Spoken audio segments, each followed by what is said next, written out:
Hey, thanks so much for joining us on our journey through John here at Southridge Church. We're so excited to see and to hear all that God is going to do through this journey.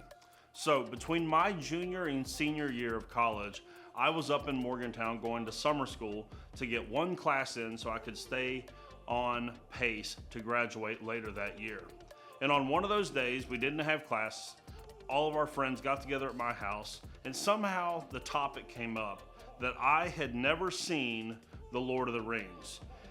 When one of my friends found this out, they looked at me, they said, "You've never seen The Lord of the Rings, you have to see The Lord of the Rings." I said, "Awesome, well, who has it?" Someone ran to their house, grabbed it, and the day began with watching movie number 1, number 2, a night out, and then movie number 3 later on that day. And from that moment forward, I have been in love with the Lord of the Rings trilogy. However, when I watch it, I always had the sense that I was missing something. Like there was a whole lot of stuff that happened before that first movie that perhaps I didn't know anything about. And then The Hobbit came out. And all of a sudden, the backstory for The Lord of the Rings begins to come to life in these movies, and I begin to understand who all these characters are and what this backstory is. Well, I tell you that story to introduce the Gospel of John to you that we're going to be walking through for the next 60 days. The Gospel of John was written by John, one of Jesus' closest friends. Now, when he writes his gospel, he's not just writing to tell you a story of how Jesus is God or how Jesus came and lived a good life and all these different things that you might get from the gospel, that they're there, but I want to let you know what John was really doing so the way you don't miss it over the next 60 days. What John is doing in his gospel is a lot like the Lord of the Rings relationship to the Hobbit. He's completing a story. See, for John, Jesus isn't just any old God.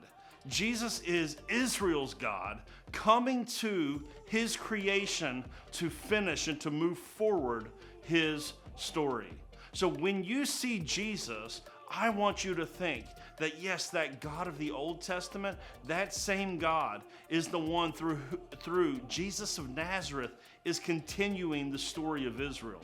So as we move through this, I want you to understand that that's the story that's being told. The story in the Gospel of John and also all of the Gospels is the story of how Israel's God comes to his creation to begin to renew and to restore all that has been broken.